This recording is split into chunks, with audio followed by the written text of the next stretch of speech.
আজকে আমি লাল শাক ভাজা করব আলু দিয়ে। আলু কেটে নিয়েছি আর লাল শাক কেটে নিয়েছি, আলুগুলো কুচি কেটে নিয়েছি, কেটে ধুয়ে নিয়েছি। আমি এবার গ্যাসটা জ্বেলে নেব। গ্যাস জ্বলেই কড়াটা বসিয়ে দিয়েছি আর কড়াটা গরম হয়ে গেছে। আমি এবার সরষের তেল দিয়ে দেবো। তেলটা গরম হয়ে গেছে, আমি একটু পাঁচফোড়ন দিয়ে দেবো।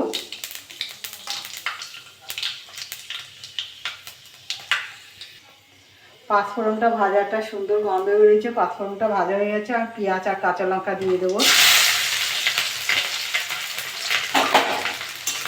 একটু ভেজে দেবো পেঁয়াজটা। পেঁয়াজটা একটু ভাজা ভাজা করে নিয়েছি। আমি এবার শাকগুলো দিয়ে দেবো।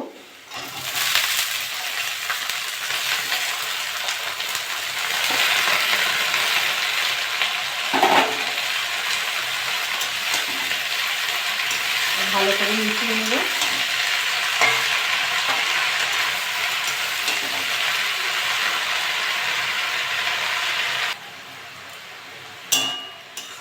3-4 মিনিট আমার হয়ে গেছে। শাকের থেকে আমার জল বেরিয়ে গেছে।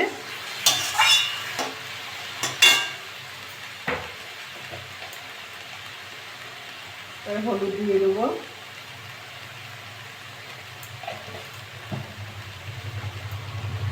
স্বাদ মতো লবণ।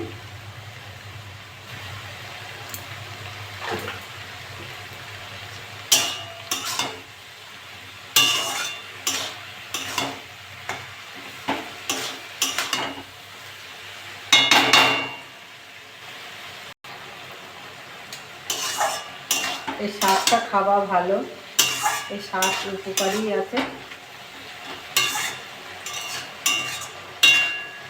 কোনো মশলা না, এমনি শুধু লবণ আর হলুদ দিয়ে এটা রান্না হবে, তো তো মশলা পড়বে না।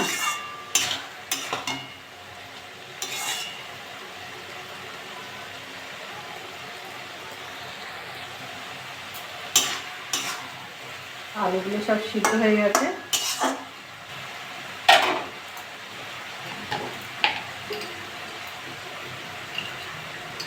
শাকের মধ্যে একটু চিনি দিয়ে দেবো।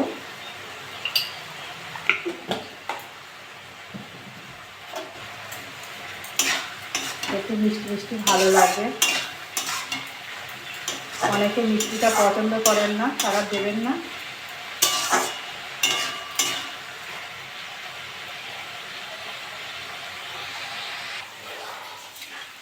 শাক ভাজাটা আমার হয়ে গেছে, আমি এবার নামিয়ে নেব।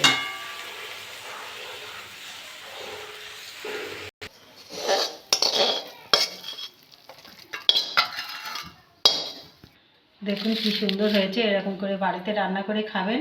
খেয়ে ভালো লাগলে আমার চ্যানেলটাকে লাইক করবেন, শেয়ার করবেন, কমেন্ট করবেন, সাবস্ক্রাইব করবেন।